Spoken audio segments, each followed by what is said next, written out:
very soon from the entrance point you have the first stopover here. This is actually the nicest one because it has the river next to it. And if you don't want to walk more than 100 meters, this is your place. Look at the place, you got all covered up, you got a grill, you even got firewood here, you got an outdoor toilet, and on top of that you got the magnificent view. Don't know about fishing here, maybe you can even do that with a permit. You need a permit for the rivers, but this is absolutely fantastic looking place. It does have some mosquitoes obviously, but there are ways to get rid of them, and I'm not gonna be advising you how to do that because there's different opinions about that matter, and it causes still a little bit sort of a dispute with people which is the right way to do it. So I let you make the decision. Look at this. This is about the fishing, by the way.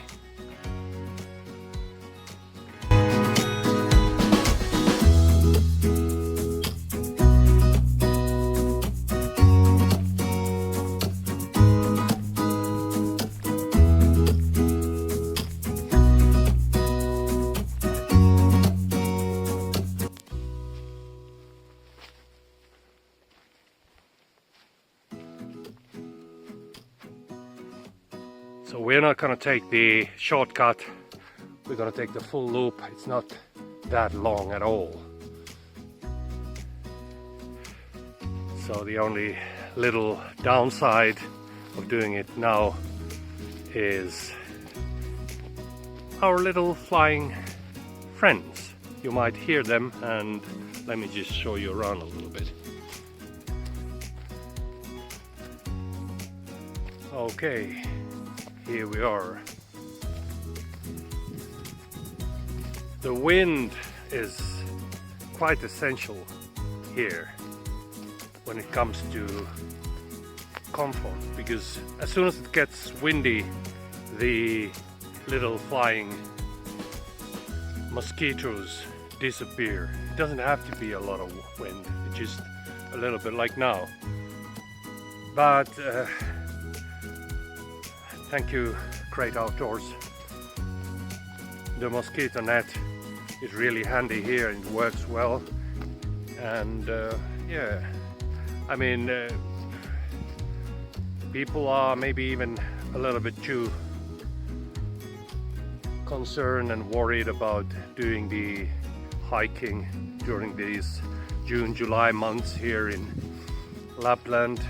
These are the months when the mosquito problem is really most evident, and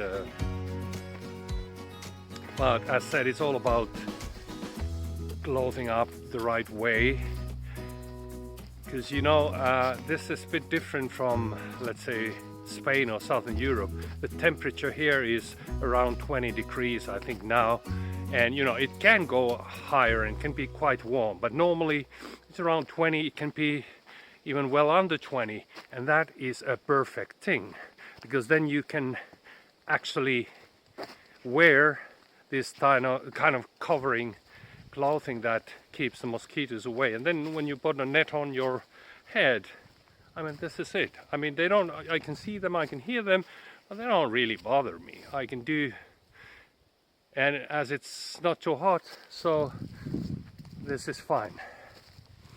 The trail is very easy to follow.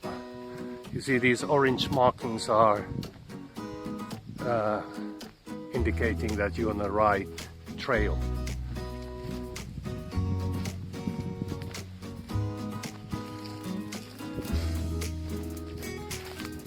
It's quite nice. The terrain changes a little bit.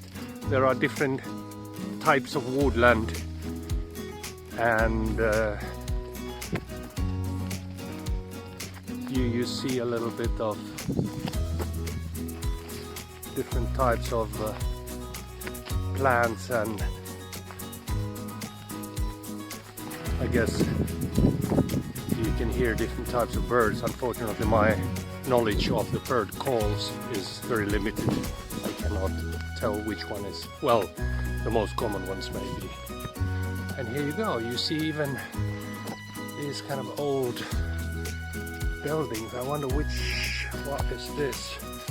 It looks very nice, kind of this old style. I guess it's one of these that they use to store firewood maybe. This doesn't look like, let's see if you can see inside anything. Okay. It's definitely not for wood, I mean food, because animals can easily enter that space there.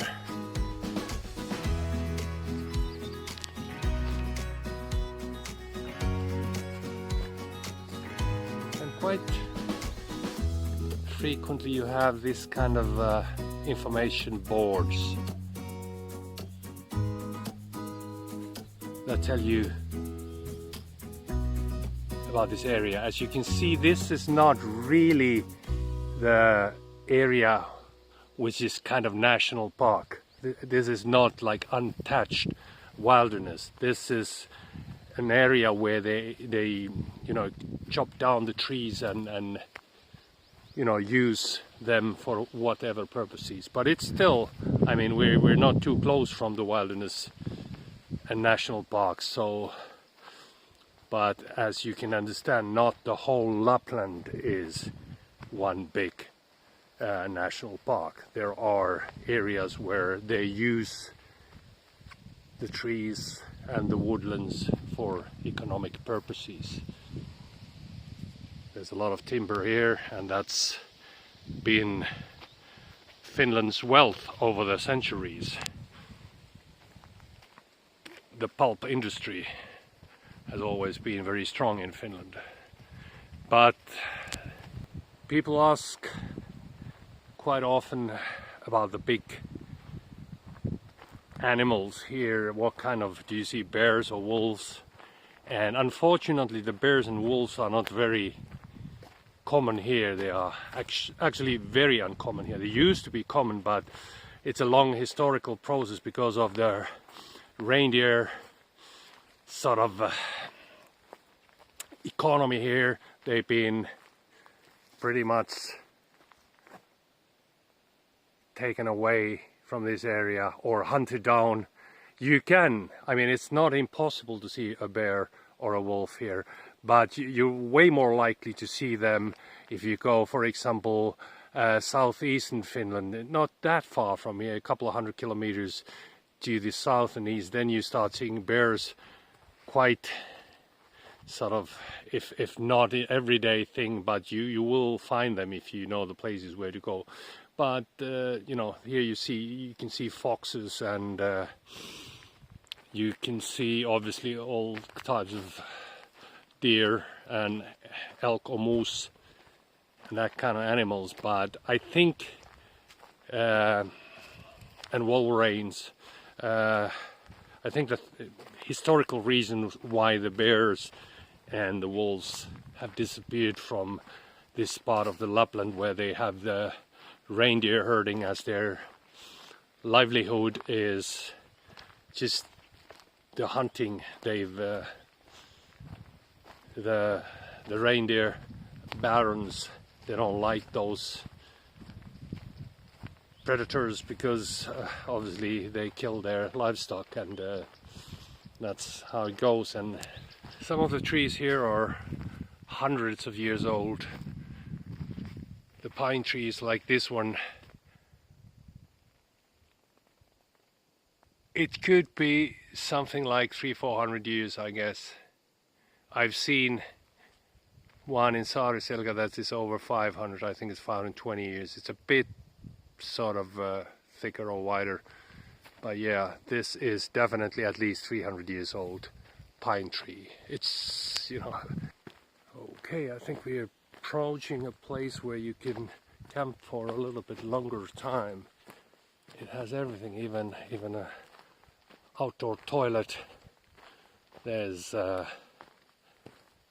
firewood for you, courtesy of the Finnish Metsähallitus. There's not many countries in the world where these kind of things come for free, and they are provided by, I think, by Metsähallitus. Okay, look at this nice place where you can grill your stuff in the evening, and it's a very unique view. Very often these places are close to some river sides or lake sides or on the high ground, but this one is on a very specific kind of bog. It's a huge one. Let me go and see how it looks here. It looks really interesting. And these are the kind of the places, I don't know, as I said, this area doesn't have much bears or wolves, but if you have this kind of a bog somewhere a little bit more to the southeast, and you're observing it at night time, you can see sometimes bears coming over for berries and other kind of activities on these. Here you probably see also nice things, but it's gonna be mainly, I guess, birds and that kind of things. But it's a huge bog. Look at that. It goes on there. Don't even know for how long, and then there is the other end, I guess. What a place. A nice little wind from there, and the mosquitoes are gone.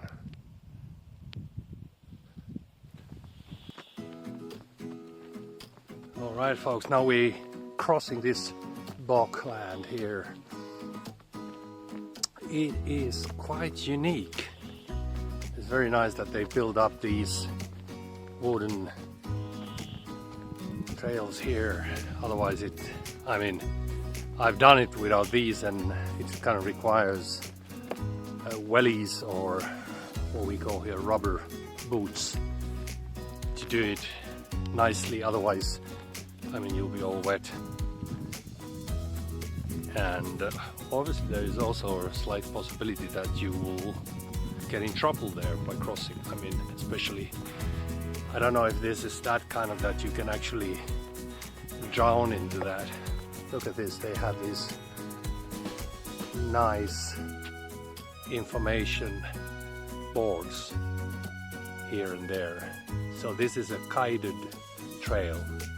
We're not deep in the wilderness. This is only a few kilometers long, and it's suitable for most people with basic sort of health and condition, but it's very hard to get lost here because it's, as I said earlier, it has these clear markings that you see over there as well, the orange and the blue one.